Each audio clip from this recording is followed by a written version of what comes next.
까지의 상식. 그러나 액티넘의 상식은 다릅니다. 효능이 더해져도 비타민은 작아진다. 액티넘, 작지만 위대한 하나. 봄에는 제철 꽃게도 좋지만 꼭꼭 씹어 가장 맛있는 건 더 소소한 집밥. 잇몸이 좋아지니까 맛있죠. 꼭꼭 씹으면 다 맛집이야. 맞습니다. 꼭꼭 씹는 행복. 인사돌 플러스. 승무원, 아니 소중한 사람들을 지키는 사람. 그게 우리의 진짜 임무니까.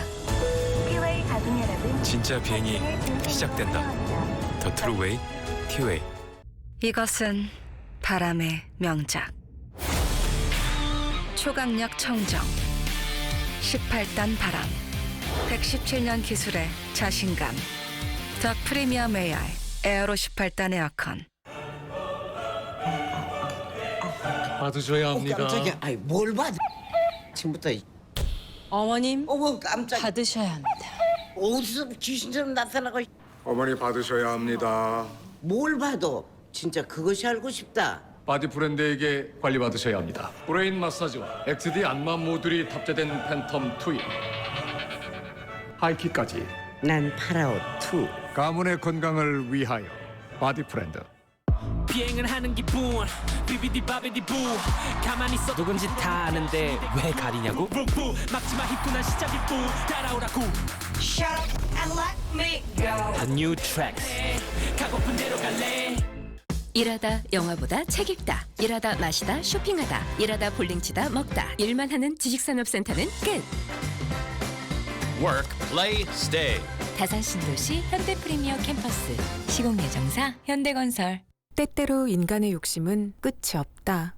구석구석 시원했으면 좋겠고 자주 머물지 않는 곳엔 냉기가 아깝고. 그럼 어떻게? 보고 LG쌤, 공간 이식해줘? 듣고 스마트 케어 운전을 시작합니다. 말하고 당신을 더 이해하고 싶어서 보고, 듣고, 말하는 인공지능 스스로 에어컨. LG 위슨. Thank you. 진영 씨와 진영 씨는 둘 다 보험이 있지만 제 건 안 돼요? 당신의 보험을 의심하라. 필요한 보장이 빠졌을지 모르니까 보험 전문가와 만나 부족한 보장을 채워서 보험을 바로 잡다. 보험 클리닉 비플라이프.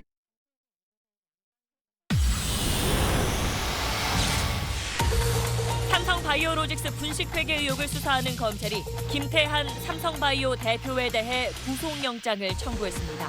이재용 부회장과의 통화 내용을 정리해놓은 파일을 삭제한 정황도 드러났습니다. 최종구 금융위원장이 정부의 혁신 의지가 부족하다고 지적해온 이재용 소카 대표를 원색적으로 비난했습니다.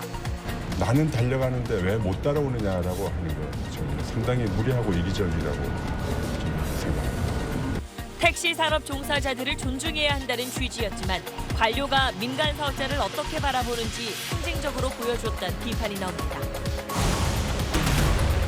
노동자 단결권 확대 등 국제노동기구의 핵심 협약 3건에 대해 정부가 비준 절차에 착수하기로 했습니다. 국내 관련법 개정이 이루어지지 않은 상태에서 선비준에 나선 겁니다. 청약저축 이자율이 잘못 적용돼 가입자 수백만 명이 받아야 할 이자를 못 받았다는 어제 보도와 관련해 국토부가 법원 판단을 근거로 문제 없다는 해명을 내렸습니다. SBS 이슈 취재팀이 법원 판단을 분석한 결과 국토부 해명은 사실과 달랐습니다. 초등학교 6학년 남학생이 동급생에게 성적 수치심을 유발하는 SNS 메시지를 집요하게 보내 학교에서 제재를 당했습니다. 교육청은 문제를 파악하고도 아이들 장난쯤으로 치부했습니다. 손석희 JTBC 사장과 김웅 프리랜서 기자의 맞고소 사건을 수사해온 경찰이 손 사장에겐 폭행 혐의를, 김 씨에겐 공갈미수 혐의를 각각 적용해 사건을 검찰로 넘겼습니다. 손 사장의 배임 혐의는 인정하지 않았습니다. 자신의 아버지를 폭행해 숨지게 하고 시신을 5개월 동안 집안 화장실에 방치한 20대 아들이 경찰에 붙잡혔습니다.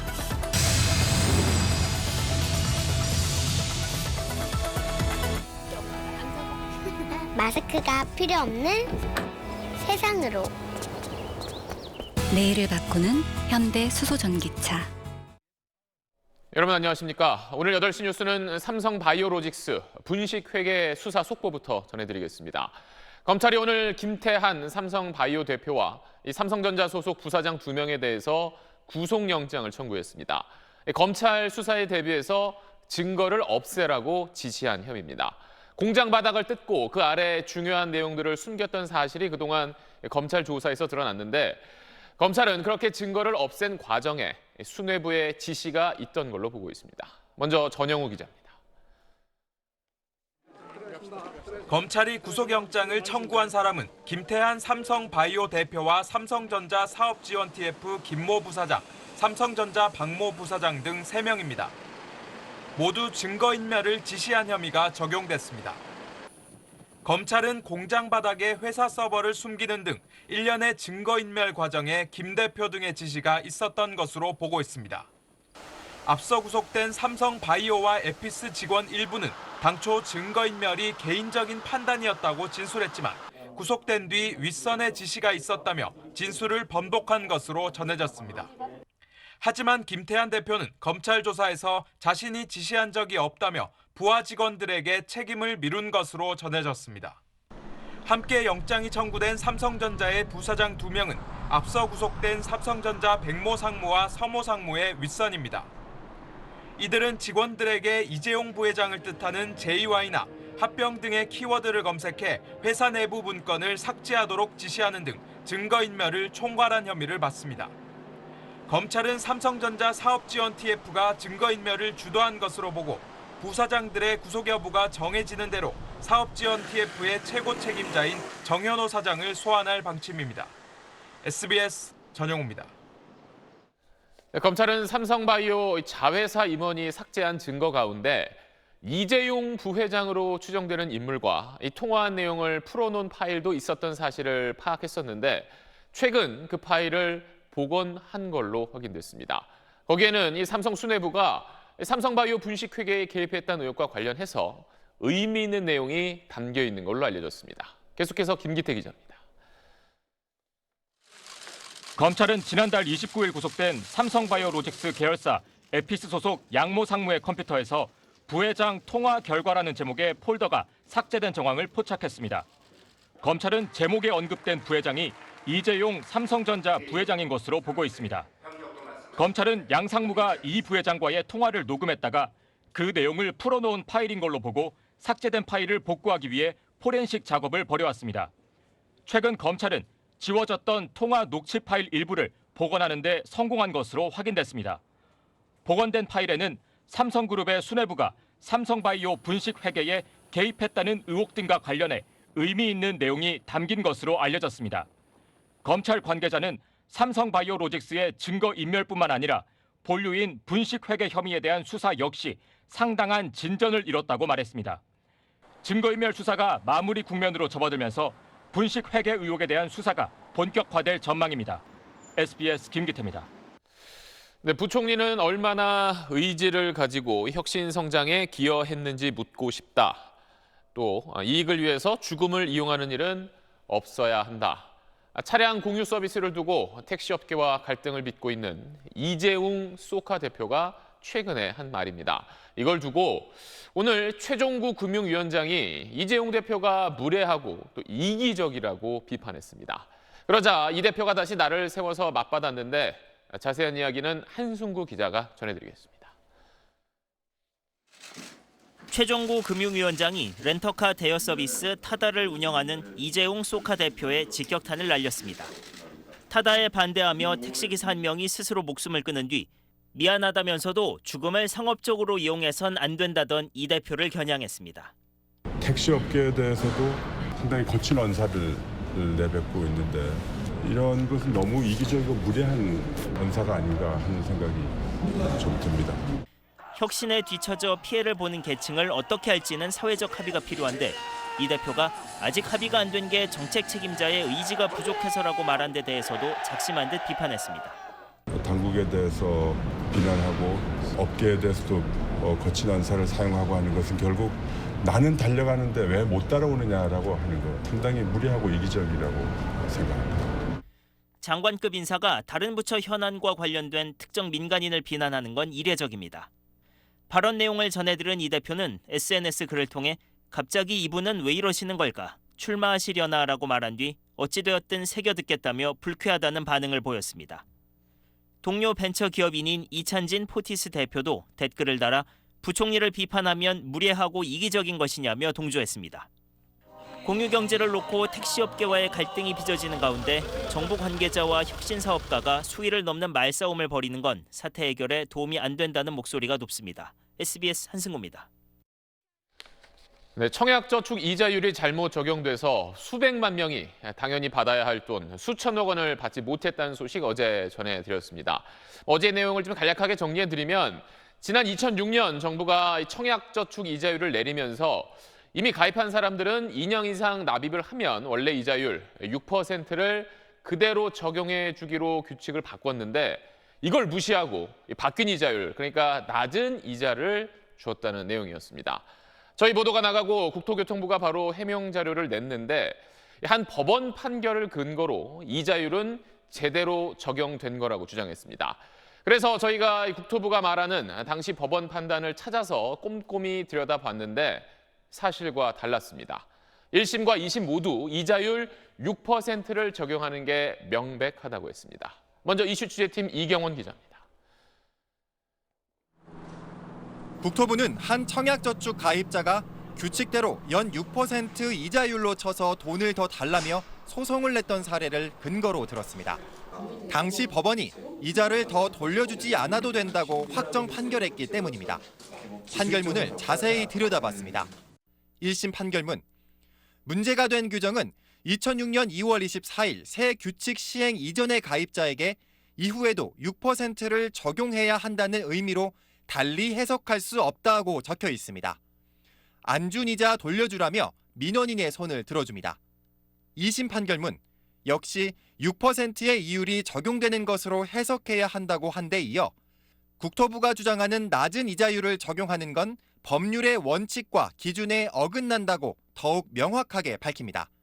다만 4.5% 이자율을 적용하는 것을 민원인이 이미 알고 있었다는 정황을 열어들어 원고 패소 판결을 했을 뿐 6%를 적용하는 게 명백하다고 재확인한 셈입니다. 이거는 그 전에 가입한 사람은 그 전에 이율대로 하라는 얘기잖아요. 이거 어떻게 다르게 해석하기 쉽지 않을 텐데 이건. 법률적인 거에 관한 훈련이 덜 돼서 그렇게 말씀하실지 모르지만은 법률가 보기에는 이것은 명백하게 생각돼서 해석 여지가 없고. 국토부의 해명은 한 민원인의 사례를 전체 가입자로 일반화한 뒤 법원 판단이 아예 끝났다고 사실상 상황 종료를 선언해버린 겁니다. 하지만 사람에 따라 상황에 따라 법원 판단이 달라질 수 있다는 의견도 있습니다. 사실 다시 다퉈볼 만한 그런 여지가 있고 충분히 이제 새로운 판단이 가능할 것 같기는 한데. 국토부는 오늘 기자간담회에서 대법원 판단이 끝난 사안이라며 문제 제기에 실효성이 없다고 어제와 같은 해명을 내놨습니다. SBS 이경원입니다. 자, 국토부는 이자율이 바뀌면 바로 적용된다는 건 돈을 넣은 사람이나 금융기관 모두 알고 있는 거라고 했습니다. 그런데 저희가 취재를 해봤더니 이 청약저축 업무를 담당한 은행도 헷갈려서 국토부에 그 내용을 물어봤던 걸로 확인됐습니다. 그럼 왜 그랬는지 계속해서 원종진 기자가 전해드리겠습니다. 청약저축을 운용하던 국민은행은 새 규칙이 관보에 실린 2006년 2월 24일 당일 당시 건설교통부에 공식 질의서를 보냅니다. 이전까진 이자율이 바뀌면 기존 가입자에게도 새 이자율을 적용해 왔는데 개정된 규칙엔 기존 가입자에겐 종전 규정을 적용하라고 하니 명확한 해석을 내려달란 거였습니다. 금융기관도 기존 가입자에겐 종전 이자율인 연 6%를 적용해야 하는 것 아닌지 의문이 든 겁니다. 건교부는 규칙 문구와는 다르게 기존 가입자에게도 즉시 바뀐 이자율 4.5%를 적용하라고 답변합니다. 은행조차 헷갈리게 한 법령. 질의와 회신이 오갈 때 규칙 문구에 문제가 있다는 걸 정부는 알 수 있었던 겁니다. 그런데도 민원과 소송이 제기되기 전까지 해당 규칙을 손보지 않고 방치했습니다. 당시 이 업무를 담당한 공무원에게 경위를 물었더니 새 규칙을 관보에 입법 예고할 땐 시행 즉시 바뀐 금리가 적용된다는 취지를 설명했다고 답했습니다. 이후 최종 규칙에서 문구를 바꾼 건 이런 취지를 간소화하려 했을 뿐이라고 해명했습니다. 하지만 바뀐 문구를 보면 종전 이자율 6%를 적용하는 걸로 해석된다는 질문에 이렇게 답했습니다. 간소화가 이유라고 하지만 이 순간에 문언적으로 이렇게 달라지는 저도 진짜 왜 쓸데없이 그때 이 부칙을 좀 줄여보겠다는 생각을 해서 이런 사단을 만들었나. 돌이켜보면은 참 정말 그래요, 진짜. 국토부는 자신들이 법령을 만들었으니까 자신들의 입법 취지에 따라 법령을 해석해야 한다고 주장하고 있습니다. 법이라는 건 아주 명확성의 원칙이 있어요. 문헌 자체를 이렇게 만들어 놓고 자기네들은 실은 그게 아니다. 그러면 그런 문헌을 볼 때마다 주무관청에 연락해서 이 내용이 어떤 겁니까? 또 다시 물어봐야 돼요. 정부 잘못이 분명한데 사과도, 유감 표명도, 책임진 사람도 모두 없었습니다. SBS 원종진입니다. 네, 어제 이어 오늘도 이슈 취재팀 김민정 기자와 이야기를 해보겠습니다. 국토부의 해명을 좀 정리를 해보면 법원 판단이 다 끝난 건데 왜 이제 와서 다시 문제 제기하냐 뭐 이런 건데 이게 맞는 말입니까? 아닙니다. 한 명의 개별 사례에 대한 법적 판단을 일반화한 겁니다. 중요한 건 이겁니다. 1, 2심 모두 2006년 규칙 개정 전에 가입한 사람에게는 6%를 주라는 규정에 문헌상 다른 해석의 여지가 없다. 문구보다 취지를 봐달라는 정부 주장은 법률 해석의 원칙에도 어긋난다. 이렇게 명시했습니다. 다만 소송을 낸 가입장의 경우 청약저축을 담보로 대출받았었는데 4.5%를 기준으로 대출 금리를 산정했던 기록이 있어서 이게 패소에 큰 영향을 미쳤을 수 있었다는 게 많은 법률가들의 분석입니다. 이 대출 서류는 은행 측 소송팀이 1심에서 지니까 이제 막 새롭게 자료를 찾아서 2심에서 제출을 한 거였거든요.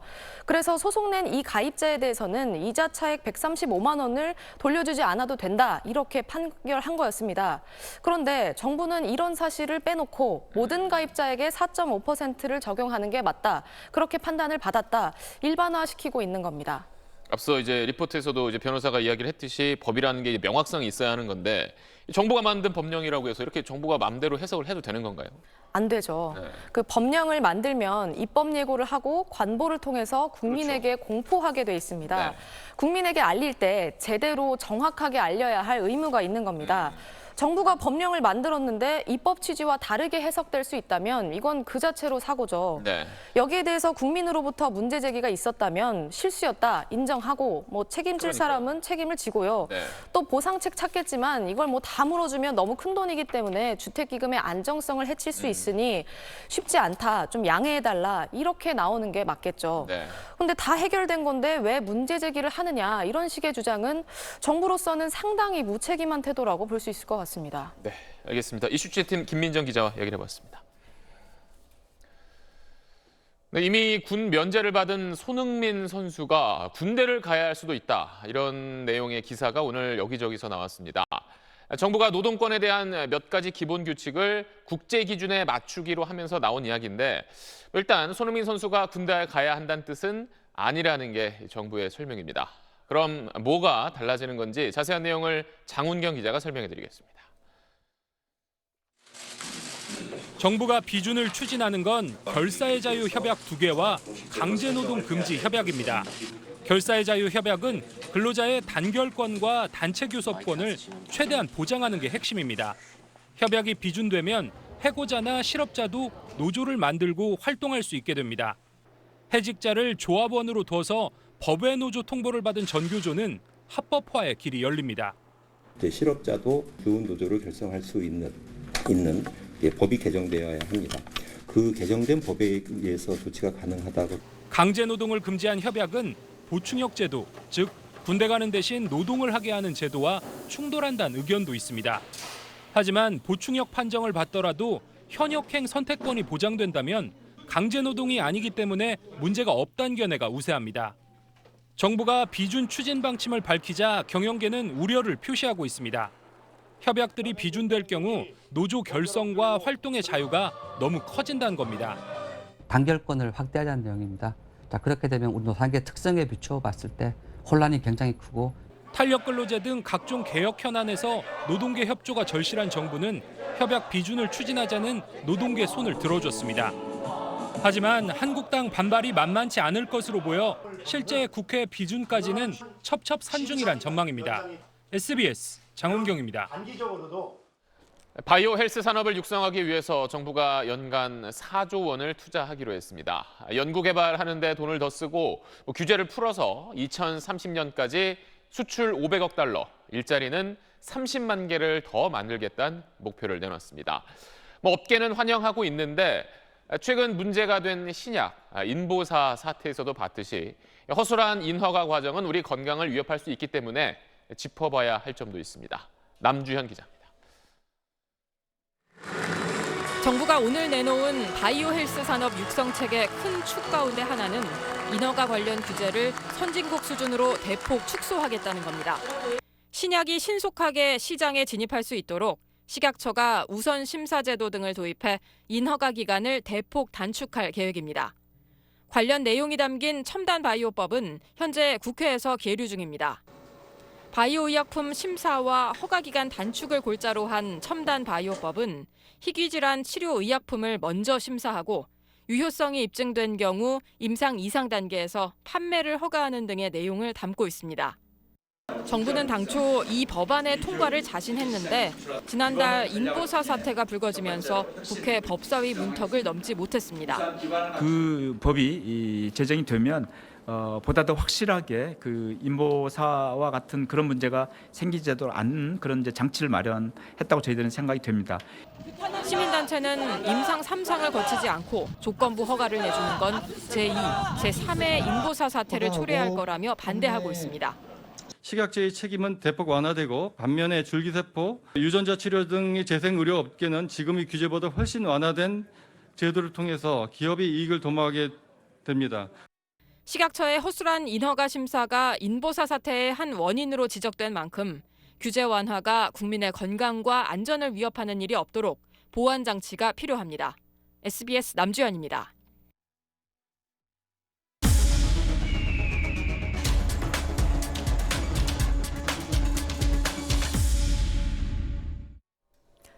초등학교 남학생이 여학생에게 성적 수치심을 유발하는 메시지를 집요하게 보내 학교에서 징계 절차를 받고 있습니다. 그런데 해당 교육청은 아이들 장난쯤으로 치부했고 피해 학생 보호 조치도 제대로 취하지 않았던 게 드러났습니다. 이런 아이들 사이에 성 관련 문제가 점점 늘고 있는데 우리 사회는 제대로 대처할 준비가 되어 있는지 짚어보겠습니다. 이슈 리포트 깊이 있게 본다. 먼저 전현남 기자입니다. 지난 15일 오후 초등학생 6학년 여학생이 한 남학생에게서 카카오톡 메시지를 받았습니다. 신체 일부를 찍은 사진을 보내달라는 황당한 내용에 장난인 줄 알고 무시했지만 집요한 요구가 이어졌습니다. 결국 당일 담임 선생님에게 이런 사실을 알렸고 같은 학년 남학생이 가해 아동으로 지목됐습니다. 다른 학생의 아이디를 도용한 사실까지 드러나면서 학교는 가해 학생을 긴급 출석 정지시켰습니다. 또 학교폭력위원회를 열어 가해 학생의 전학을 논의하기로 했지만 정작 피해 학생의 심리치료는 뒷전이었습니다. 너무 안 알려주시니까 너무너무 힘들더라고요. 그러니까 자발적으로 제가 인터넷 해줘야 되고 지인통해야 되고. 정신적 스트레스 호소에도 전문 상담기관 안내가 신고 접수 후 5일이 지나서야 이뤄져 사설기관을 이용해야 했습니다. 특히 총괄 책임을 진 교육청 대응은 상식 이하입니다. 어머니 같은 학생은 조금 여태까지 학생에게 서운했던 감정을 조금 이 기회에 조금 회복하고 싶은 것 같아요. 어머니하고의 시간을 갖는 것도 정말 좋은 경험이라고 생각합니다. 한술 더 떠 아이들 장난일 뿐 성폭력으로 볼 사안은 아니라고 말합니다. 근데 성희롱도 그렇고 성폭력은 정말 아니고 성희롱도 그렇고 초등학생의 장난. 지난 2월 교육부가 발표한 대응 매뉴얼에는 상대방 동의 없이 성적 메시지를 전달하는 건 사이버 성폭력이라고 명시돼 있습니다. 이게 성폭력이 아니면 꼭 육체적으로 해야 성폭력인가? 한번 물어보고 싶네요, 저는. SBS 전연남입니다. 보신 것처럼 교육당국은 장난이라고 했지만 상대방에게 상처가 됐다면 엄연한 성폭력입니다. 해가 갈수록 성폭력 피해를 호소하는 초등학생이 크게 늘고 있는데 예방 교육이나 성폭력이 일어났을 때의 학교 대처는 아직도 과거에 머물러 있습니다. 계속해서 이세영 기자입니다. 지난 4월 청와대 청원 게시판에 초등학생 5학년 아들을 둔 엄마가 올린 글입니다.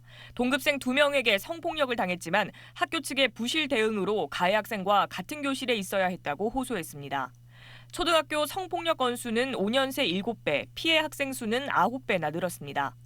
현장에서 만난 교사들은 인터넷 사이트, SNS 등을 통한 음란물 노출을 원인으로 꼽습니다. 뜻이 뭔지는 모르지만 그런 영상에서 많이 보고 뭔가 이제 느낌상 친구를 모욕주는 말인 것 같다. 그런 용어를 쓰는 거예요. 초등학교 5, 6학년의 경우 음란물을 봤다는 비율이 다른 학년보다 크게 늘어난 것으로 조사됐습니다. 하지만 성폭력 예방 교육은 예전과 크게 달라진 게 없습니다. 성과 건강을 다루는 초등학교 6학년 보건 교과서를 살펴보니 최근 문제가 되는 디지털 성폭력에 관한 내용은 아예 없고 토대가 되는 교육부 성교육 표준안은 2015년에 개정된 게 마지막입니다. 일단 아이들의 그 성인성을 교사들이 따라갈 수가 없어. 선생님은 굉장히 수상적이고 긍정적인 얘기를 하는 거죠. 성교육하면 성 딱 이렇게만 하려고 하는데 관계 중심이라든지 인권이라든지 인문학적 교육처럼. 또 가해자 징계뿐 아니라 피해자 보호를 강화하고 1차적 조치 후에는 가해, 피해 학생 모두 각자 공동체 울타리로 복귀할 수 있도록 하는 회복적 성교육도 필요하다는 지적입니다. SBS 이세영입니다. 다음 소식입니다. 수출할 새 차를 2,000대 넘게 실은 대형 선박에서 불이 났습니다. 배 안의 온도가 너무 높아져서 진화 작업이 어려웠는데 이산화탄소를 주입해가며 5시간 만에 불길을 잡았습니다. UBC 배윤주 기자입니다. 선박에서 쉴 새 없이 검은 연기가 올라옵니다. 오늘 오전 울산 현대자동차 수출 전용 부두에 정박해 있던 5만 톤짜리 수송 선박에서 불이 났습니다. 저쪽에서 막 까만 연기가 그때부터 시작이에요. 냄새도 억수로 쾌쾌하고 이렇게 폭발하는 게 아닌가 막 그런 생각 들고 하여튼 좀 겁이 났죠. 항해사 1명이 실신하고 2명이 연기를 마셨지만 작업자들이 차량 적재 후 휴식 중이어서 더 큰 인명 피해는 없었습니다. 그나마 다행인 게 휴식 시간이 되어가지고 그 큰 사고로 이어지지 않았는 것 같아요. 그 안에 있었으면 우왕좌왕하거나 연기를 들이켜 마셔가지고. 선박에는 수출용 차량 2,100여 대가 12층에 나뉘어 적재돼 있던 걸로 확인됐습니다. 이 가운데 1층에 실려 있던 차량 30여 대가 불탔습니다. 불은 5시간 만에 진화됐지만 짙은 연기와 고열로 불길을 잡는 데 어려움을 겪었습니다. 특히 90도 이상의 고열에 소방관이 1층에 들어갈 수 없어 가스 설비로 이산화탄소를 투입해야 했습니다. 1층, 2층에 농연이 심해서 자체 CO2 소화 설비를 작동해서 현재 그 진화 작업 중에 있고. 소방당국은 선박 1층에 있던 차량에서 불이 난 것으로 추정하고 정확한 화재 원인을 조사하고 있습니다. UBC 뉴스 배윤주입니다. 술에 취해 아버지를 때리고 숨진 아버지 시신을 5달 가까이 방치한 20대 남성이 긴급 체포됐습니다. 악취에 대한 이웃들 민원이 이어지며 덜미가 잡혔습니다. 안희재 기자입니다. 어제 저녁 경기도 수원의 한 빌라에서 53살 홍모 씨가 숨진 채 발견됐습니다. 악취 때문에 못 견디겠다는 이웃 불평에 건물주가 전세 계약자인 홍 씨 동생을 불러 집안을 확인하다 찾아냈습니다. 음식물 쓰레기 냄새 같은 게 나가지고 누가 저 바닥에 그냥 버려놨나 그렇게만 생각했었지. 그게 그거였던. 숨진 홍 씨와 함께 살던 26살 아들은 아무 일 없다는 듯 이들과 함께 집 안으로 들어갔고 그제야 집에서 사람이 죽었다. 아버지가 누워있다고 112에 신고했습니다. 시신이 발견된 장소입니다. 아직까지 복도에는 악취가 좀 남아 있습니다. 아들은 경찰 조사에서 지난해 12월 술을 마신 뒤 말다툼 끝에 아버지를 폭행했다고 시인했습니다. 하지만 피를 닦으러 화장실에 간 아버지가 쓰러지는 소리가 들려 뒤쫓아가 심폐소생술을 냈지만 소용이 없었다며 살인 혐의는 부인했습니다. 아들은 당시 두려운 마음에 신고하지 못했다고 주장했지만 경찰은 5달 가까이 시신을 방치한 채 생활해온 만큼 신빙성이 떨어진다고 보고 있습니다. 경찰은 아들 홍 씨에 대해 구속영장을 신청하고 부검과 현장 감식 등을 통해 사건 경위를 밝힐 예정입니다. SBS 안희재입니다. 어젯밤 경남 거제를 출발해 서울까지 가려던 시외버스가 출발한 지 얼마 안 돼 추돌 사고를 냈습니다. 버스 기사가 술을 마시고 운전대를 잡았던 건데 혈중 알코올 농도가 무려 0.209% 만취 상태였습니다. KNN 박명선 기자입니다. 심야 시간 차선을 물고 달리던 시외버스가 대기 중이던 승용차를 들이받습니다. 2차로에 있던 승용차는 4차로까지 튕겨나갑니다. 승용차에 타고 있던 2명이 다쳐 병원 치료를 받았습니다. 승객 11명을 태우고 서울로 가기 위해 거제 시외버스 터미널에서 출발한 지 7분 만에 사고가 발생한 것입니다. 나 그냥 내리치는 소리가 꽉 나서 이거 뭐야 어디 또 무슨 뭐 폭탄이 날라왔네 이게 무슨 소리냐고 앞으로 탁 쏠려갖고 또 뒤로 팍 넘어지고 그랬거든요. 의자에 앉아갖고. 경찰 조사 결과 시외버스 운전자의 혈중 알코올 농도는 0.209%, 면허 취소 기준을 2배나 초과했습니다. 서울까지 400km를 달려야 할 시외버스 기사가 몸을 가누기도 힘든 만취 상태로 운전대를 잡은 것입니다. 현행 운수사업법엔 사업자가 운행 전 기사의 음주 여부를 확인해야 하지만 지켜지지 않았습니다. 시기는 싫고 서울로 출발하는 차인데 그래서 너무 늦게 출발하고 시간이 빠듯하게 들어와가지고 손님 싫고 짐 싫고 하다 보니까 출발 시간이 되니까 그냥 그걸 못 참니다.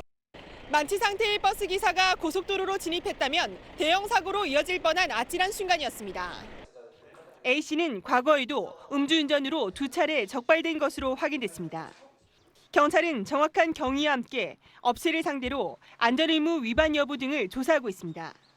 KNN 박명선입니다.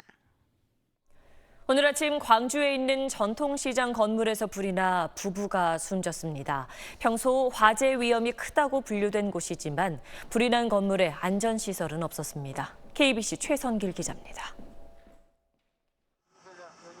전통시장 건물에서 시뻘건 불길이 쉴 새 없이 뿜어져 나옵니다. 소방관이 연신 물을 뿌려보지만 불길을 잡는 게 쉽지 않습니다. 광주 대인시장에 있는 3층 상가 건물에서 불이 난 건 오늘 아침 6시 55분쯤. 이 불로 3층에 살던 62살 김모 씨와 59살 홍모 씨 부부가 숨졌습니다. 불난 데가 어디냐고 막 불이 어디서 났냐고 아고라고 쓰고 요리 들고 저기서 벌고 타고 있어. 예, 그때 숨진 부부는 출입문 근처에서 불이 시작되는 바람에 미처 빠져나오지 못하고 변을 당한 것으로 알려졌습니다. 이들 부부는 건물 밖으로 나오려다 화장실에서 숨진 것으로 보이는데 아내인 홍 씨는 평소 지병으로 거동이 불편했던 것으로 알려졌습니다. 화재 당시 건물 2층에 거주하던 김 씨 부부의 아들은 무사히 구조됐고 1층 상가는 영업시간이 아니어서 추가 인명피해는 없었습니다. 광주 대인시장은 지난 3월에도 불이 나 가게 6곳이 피해를 입는 등 화재 위험이 커 화재 경계지구로 지정된 곳. 하지만 불이 난 목조 건물엔 스프링클러가 설치되지 않았고 주택으로 쓰는 3층은 화재 경보기 설치나 소화기 지급 대상이 아니었습니다. 경찰과 소방당국은 숨진 부부에 대해 국과수에 부검을 의뢰하고 합동 감식을 통해 정확한 화재 원인을 조사하고 있습니다. KBC 최선길입니다. 얼마 전 구로동에서 취객을 상대로 한 경찰 대응이 적절했는지를 두고 논란이 일었죠.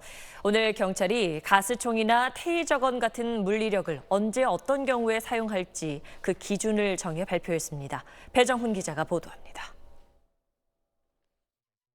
한 취객이 경찰 뺨을 때리고 다른 일행은 여경을 힘껏 밀쳐냅니다.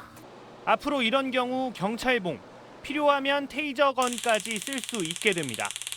오늘 경찰이 발표한 물리력 행사 가이드라인은 대상자의 저항을 5단계로 나눠 그에 따른 대응 수위를 명시했습니다.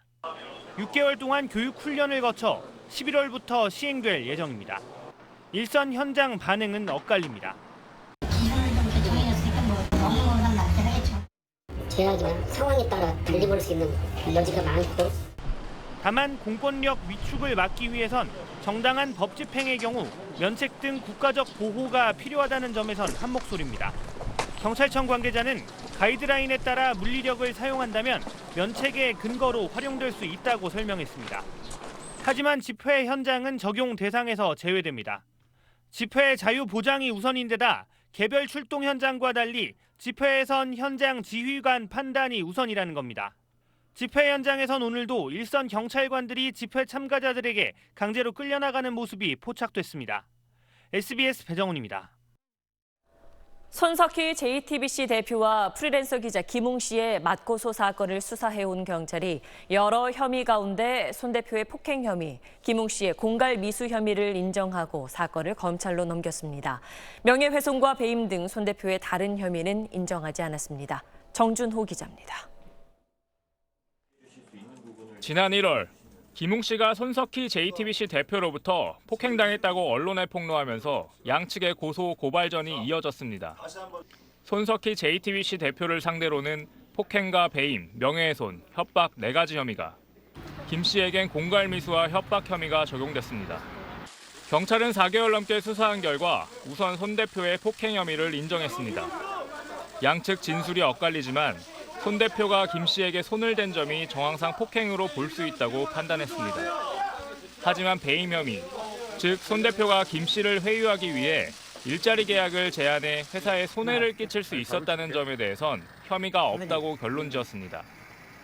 계약서 작성이나 이사의 의결같이 회사에 위험을 끼칠 수 있을 정도의 법적으로 의미 있는 행위 없이 단지 김 씨와 손 대표가 구두나 문자로 계약 관련 논의만 주고받은 건 배임으로까지 보기 어렵단 겁니다.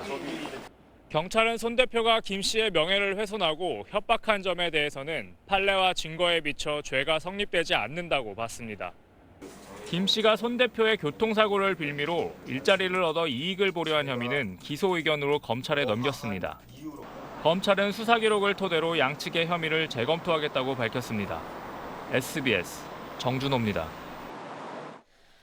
네, 간첩으로 몰려서 억울한 옥살이를 하고 또 법원이 국가 배상의 길마저 막아버렸던 과거사 사건 피해자들의 사연을 저희가 지난해 7월 전해드린 적이 있습니다. 최근 들어서 그 문제가 해결되는 것처럼 보였는데 법무부가 예상과 달리 사건을 다시 대법원으로 끌고 갔습니다. 법무부의 두 얼굴에 배신감을 느낀다는 사람들을 권지윤 기자가 만나봤습니다. 1981년 이른바 진도 간첩단 사건으로 17년간 억울한 옥살이를 했던 박동훈 씨. 재심을 거쳐 사건 28년 만에 무죄 판결을 받아냈고 국가배상소송 1, 2심도 차례로 이겼는데 지난 2013년 대법원이 돌연 손해배상 시효를 단축하는 새 판례를 내놔 최종심에서 허망하게 패소하게 됩니다. 사법농단 문건에서 대통령 국정운영 뒷받침 사례로 명시된 바로 그 대법원 판례입니다. 원래 우리 가족 친인척이 국가로 싸우려고 태어난 것은 아니죠. 이게 국가가 그렇게 만들어 놓은 거예요. 박 씨는 다시 싸움을 시작했고 마침내 지난해 8월 헌법재판소가 과거사 국가배상 사건에선 소멸시효를 적용해선 안 된다는 한정유형 결정을 내리면서 지난달 고등법원에서 국가배상 승소 판결을 다시 받았습니다. 하지만 이달 초 과거사를 바로잡겠다는 현 정부 법무부가 예상과 달리 사건을 다시 대법원으로 끌고 갔습니다. 믿었더만은 역시 그 상고를 했더라고요. 배신감이 들 수밖에 없죠. 상고 이유는 한정위원이라 대법원에서 부인될 가능성이 있고 유사 사건이 대법원에 있어 통일적 대응도 필요했던 겁니다. 하지만 이는 법무부가 밝혀온 과거사 처리 원칙에 배치되는 논리입니다. 무조건적인 항소나 상고 이것에 대해서 평소에 상당히 심각하다는 문제의식을 가지고 있었습니다. 법무부는 지난해 상소 자제를 통해 피해를 신속 구제하는 과거사 국가배상 패스트트랙 제도 시행으로 인권 보장에 기여했다는 자화자찬까지 했습니다. 그 결정의 취지와 의미를 살려서 이것은 상고를 안 하고 신속하게 마무리 지었던 것이 오히려 맞았다고 생각합니다. 28년을 쌓아 억울한 간첩 누명을 벗었는데 최소한의 배상 문제로 10년 가까이 다시 국가와 싸워야 하는 상황. 이런 게 정부가 약속한 과거사 피해자들의 고통을 줄이는 방식인지 박 씨는 되묻고 있습니다. SBS 권준입니다. BMW 차를 모는 사람들뿐 아니라 그 차 근처에 있는 운전자까지 불안하게 했던 BMW 차 화재 장면 아마 기억하실 겁니다. 차량 결함 때문에 잇따라 불이 난 걸로 드러나면서 10만 대 넘게 리콜 조치됐습니다. 감사원이 확인해 봤더니 몇 년 전부터 이런 문제를 밝힐 수 있는 기회가 여러 차례 있었지만 국토교통부를 비롯한 많은 기관이 사실상 손을 놓고 있어서 문제를 더 키웠다는 감사 결과가 나왔습니다. 김혜영 기자가 취재했습니다. 차량 보닛에서 연기가 피어오르자 당황한 운전자가 차에서 내립니다. 2년 전 한국교통안전공단에 신고된 BMW 차량 화재 영상인데 이 운전자는 BMW 측으로부터 화재 원인이 배출가스 재순환 장치, 즉 EGR 냉각기에 있던 퇴적물 탓이라고 확인받았다며 더 큰 사고가 나지 않도록 자세히 검토해달라고 요청했습니다. 결과적으로 지난해 7월 리콜까지 이어졌던 BMW의 차량 결함을 짚은 신고였는데 공단 측은 신고를 접수했다고 답했을 뿐 비슷한 신고 6건에 대해 분석도 조사도 하지 않았습니다. 공단을 관리 감독해야 할 국토부도 뒷짐을 진 건 마찬가지였습니다. 2015년부터 시작된 BMW 화재 보도에 손을 놓고 있다가 지난해 7월에야 공단에 조사를 지시했습니다. 또 지난해 1월 BMW가 환경부에 제출한 서류에 화재 원인과 관련된 내용이 있는데도 9월에서야 자료를 공유하는 등 늑장 대응으로 일관했습니다. 국토부가 개명하게 수용하고요. 결함 신고 모니터링을 강화하고 금년 중에 결함 정보 분석 시스템도 저희가 구축을 하고요. 감사원은 또 제작 결함에도 불구하고 자동차 회사의 반발을 이유로 국토부가 리콜 조치 대신 내리고 있는 무상 수리 권고에 대해 법적인 근거도 없고 실효성도 떨어진다고 지적했습니다. SBS 김혜영입니다. 과거 삼성 반도체 생산 라인에서 일하던 사람이 백혈병으로 숨지면서 그 연관성에 대한 논란이 몇 년째 이어져 왔었는데 정부 차원에서 처음으로 그 연관성을 인정했습니다. 10년 동안 조사한 결과 반도체 작업이 백혈병과 혈액암 사망률을 높이는 걸로 나타났습니다. 조동찬 의학 전문 기자입니다. 산업안전보건공단은 삼성전자와 SK하이닉스 등에서 일하는 전현직 종사자 20만 명을 10년 동안 추적 조사했습니다. 반도체 제조업에 종사한 여성은 전체 노동자에 비해 백혈병 발병 위험도는 1.55배, 혈액암의 일종인 비호치킨스 림프종 발병은 1.92배 높은 경향성이 나타났습니다. 백혈병으로 사망할 위험도는 2.3배, 비호치킨스 림프종으로 사망할 위험도는 3.68배 높았습니다. 암 사망률은 이유를 알 수 없지만 남성보다 여성에서 높게 나타났습니다. 특히 2010년 이전부터 일했던 근로자에게서 피해가 컸습니다. 현재보다 유해물질 노출 수준이 높았을 가능성이 있는 2010년 이전 입사 여성에서 혈액암 발생 위험비가 그 이후에 입사하신 분들보다 더 높은 것으로. 반도체 노동자와 백혈병 사망률 간 인과관계에 대한 정부 차원의 첫 인정입니다. 지금까지 백혈병으로 진단받은 반도체 근로자는 79명, 이 가운데 11명만 업무 관련성을 인정받았는데 이 숫자가 늘어날 전망입니다. 피해자 단체는 환영하면서도 더 위험한 환경에 노출된 협력업체 근로자가 빠진 부분을 지적했습니다. 세정 업무 이런 것들이 외주화됐거든요. 그 협력업체는 이번 대상에 포함되지 않았어요. 산업재해는 원인 물질이 밝혀져야 연관된 질병을 정확하게 파악할 수 있고 보상을 받을 수 있습니다. 국내 연구팀은 반도체 세정액에 포함된 1급 발암물질인 벤젠 등이 원인일 수 있다고 추정한 바 있습니다. SBS 조동찬입니다.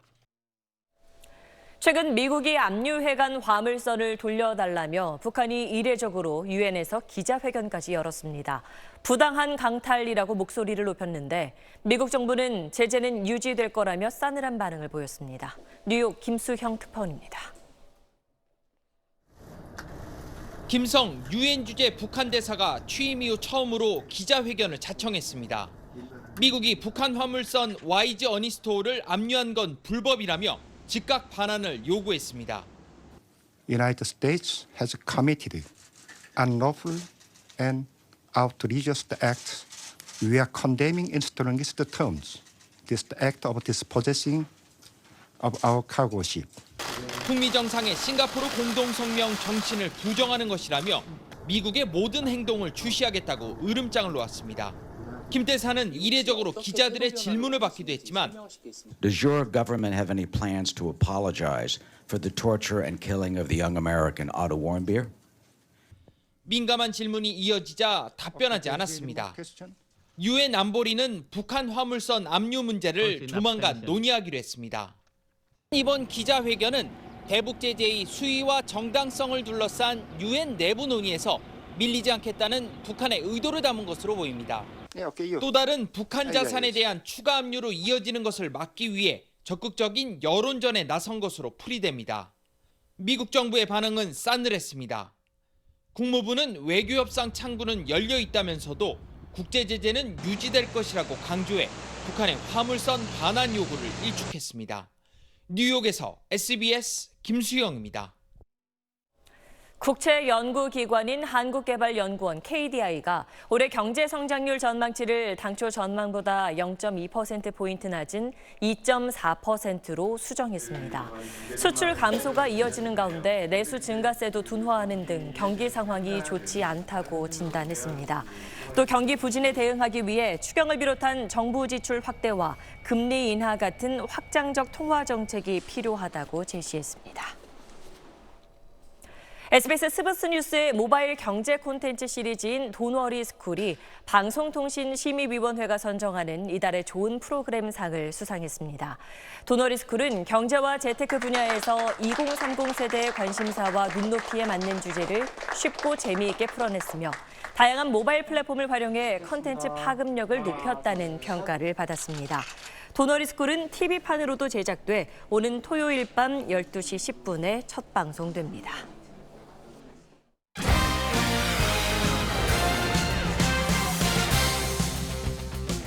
스포츠 뉴스입니다. 오랫동안 부상과 싸워온 프로야구 SK 김광현 투수가 옛 전성기보다 더 위력적인 공을 던지고 있는데요. 빅리그 무대에 다시 도전하고 싶다는 희망을 드러냈습니다. 이성훈 기자입니다. 올 시즌 7승으로 다승 공동 선두에 오른 김광현의 요즘 투구 내용을 보면 부상 전보다 훨씬 위력적입니다. 9위를 나타내는 지표인 헛스윙 비율과 삼진 비율이 확 늘어 생애 최고이자 압도적인 리그 1위에 올라 있습니다. 직구와 슬라이더, 커브 외에 우타자의 바깥쪽으로 떨어지는 변화구가 없어 프로 생활 내내 애를 먹었는데 올해 스플리터를 완벽하게 습득해 전체 투구의 10% 이상 구사하며 완성형 선발 투수로 진화한 겁니다. 올해는 좀 벌리고 직구하고 비슷하게 던지니까 아무래도 타자들이 직구 타이밍에 많이 속아주는 것 같은데 100점 중에 한 50점 정도 주고 싶어요. 2014년 빅리그 진출에 도전했다가 샌디에이고와 합의에 이르지 못해 꿈을 접었던 김광현은 올 시즌 SK의 2년 연속 우승을 이끈 뒤 평생의 꿈에 재도전하고 싶다는 뜻을 명확히 했습니다. 나이는 그렇게 많지 않다고 생각하기 때문에요. 충분하다고 생각하고 기회가 주어진다면 언제든지 그 꿈을 향해 달려간다는 그런 마음가짐으로 경기에 임하고 있고. 공에 맞아 갈비뼈가 부러졌던 두산 정수빈은 오늘 1군에 복귀해 교체 출전을 준비하고 있습니다. SBS 이상호입니다. 여자 컬링 팀킴이 13개월 만에 국제대회 출전을 위해 러시아로 출국했습니다. 평창올림픽 은메달을 합작했던 캐나다 코치 갤런트와 재결합해 선전을 다짐했습니다. 이정찬 기자입니다. 올림픽 은메달이 확정된 순간 누구보다 따뜻하게 선수들을 축하하고 Silver medal. Yes. You're now famous in Korea. Your life has changed. 김경두 일가의 전행으로 선수들이 곤경에 처하자 앞장서서 지지 성명을 냈던 피터 갤런트 코치가 1년여 만에 팀킴의 지도자로 돌아왔습니다. 주장 김은정이 출산으로 빠진 가운데 코치 없이 훈련하던 팀킴에겐 천군만마 그 이상입니다. 아빠 같은 느낌으로 저희를 보듬어 주고 했던 것이 저희는 너무 좋았고 같이 훈련하게 돼서 너무 기쁘고 좋습니다. 김씨 일가로부터 쫓겨나듯 떠난 뒤 다시는 팀킴을 지도할 수 없을 줄 알았다던 갤런트 코치는 선수들의 재기를 확신했습니다. I wouldn't be here if I didn't believe in them. We do take the steps that we need to take to get ourselves back to where Team Kim was a year ago. 이번 주말 월드컬링 투어 아크티컵을 통해 13개월 만에 국제 무대에 복귀하는 팀킴은 2022 베이징 올림픽을 향한 경쟁력을 끌어올릴 계획입니다. 많이 배우고 오겠다는 그런 목표를 가지고 있고 저희 넷이 합을 잘 맞춰서 다시 태극 마크를 달고 싶습니다. SBS 이정찬입니다. 피겨 여왕 김연아가 보름 뒤 아이스쇼에서 새로운 모습으로 팬들과 만납니다. 팔색조 변신을 준비하고 있는 피겨 여왕을 하성룡 기자가 만났습니다. 다시 스케이트와 끈을 조여매고 우아하게 음반을 누비는 모습은 예전 그대로입니다. 시원하고 거침없는 인터뷰도 변함없지만 김연아는 한 가지 변한 게 있다며 활짝 웃었습니다. 네, 나이가 많이 들어서 그 점이 좀 가장 힘든 것 같아요. 1분 하고 이제 점점 느려지는 저의 모습을 작품을 1분으로 만들어야겠네. 정열적인 탱고의 여인부터 007의 본드걸, 빙판의 발레리나까지 탁월한 표정 연기와 몸짓으로 변신을 거듭했던 피겨 여왕은 이번에도 새로운 모습을 선보입니다. 안무가 데이비드 윌슨과 토론토에서 안무 작업을 마친 김연아는 집시풍의 러시아무고 다크 아이즈의 선율에 따라 비련의 여인으로 변신하고 팝음악 이슈의 흥겨운 리듬에 맞춰선 팬과 함께 즐기는 콘서트 같은 무대를 꾸립니다. 시선을 또 매료시키는 그런 동작들이 많이 있어서 많은 모습을 더 다양하게 보여드릴 수 있을 것 같아서 저도 기대가 되고, 김연아와 더불어 세계선수권 우승자인 네이선 첸 등 현역 스타들도 다음 달 6일부터 음반 위의 축제를 빛냅니다. 저뿐만 아니라 함께하는 모든 선수들 많이 기대해 주시고 좋아해 주셨으면 좋겠습니다. SBS 하성룡입니다. 배드민턴 대표팀의 17살 막내 안세영 선수가 세계 혼합단체 선수권 대회에서 여자 단식 세계 1위 타이완의 타이징을 꺾는 파란을 일으켰습니다.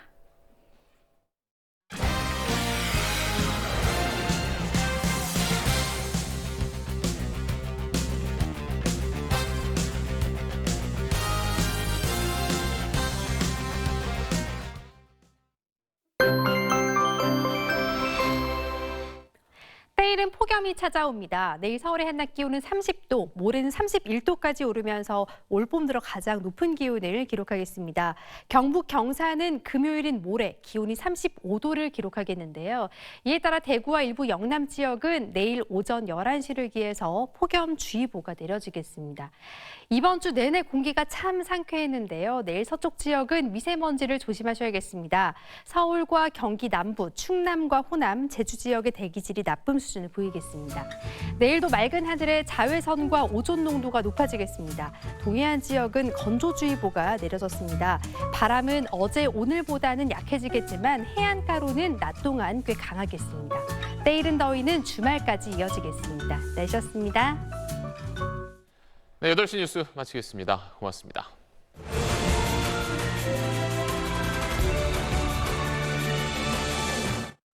때때로 인간의 욕심은 끝이 없다. 시원한 바람은 당연한 거고 미세먼지는 하나도 없었으면 좋겠고. 그럼 어떻게? 보고 LG 휘센 공기청정도 해줘. 듣고 공기청정 운전을 시작합니다. 말하고 당신을 더 이해하고 싶어서 보고 듣고 말하는 인공지능 스스로 에어컨 LG 휘센. Thank you. 이지혜 씨는 지금 부산에 있는 차를 서울에서 구입하고 있습니다. 케이카의 홈서비스로 집 앞 배송에서 책임 환불까지 중고차, 직영차로 믿고 타자 케이카. 너네 CC렌즈 알아? 이건 색다른데 자연스럽게 빛나. 너 오늘 달라 보인다. CC렌즈 했거든. 서클과 컬러가 만나 새로운 CC렌즈 탄생. 이제 CC해봐. 프레쉬루 CC렌즈. 입맛 없어. 진짜 쫄면 올여름에도 찐쫄. 쫄맛탱. 오뚜기 진짜 쫄면. 아기에게 락토핏. 아이들도 락토핏. 우리 가족 락토핏. 맞춤형 생유산균. 내 몸에 피 락토핏. 종근당 건강. 이지혜 씨는 지금 부산에 있는 차를 서울에서 구입하고 있습니다. 케이카의 홈서비스로 집 앞 배송에서 책임 환불까지 중고차, 직영차로 믿고 타자 케이카.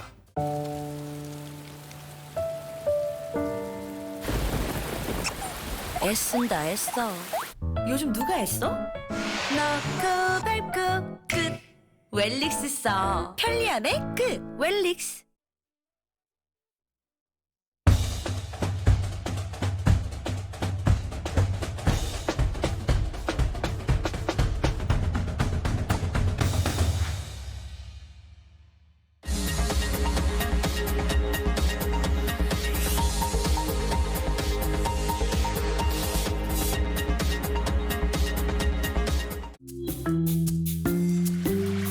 이어서 영재 발굴단 일부가 방송됩니다.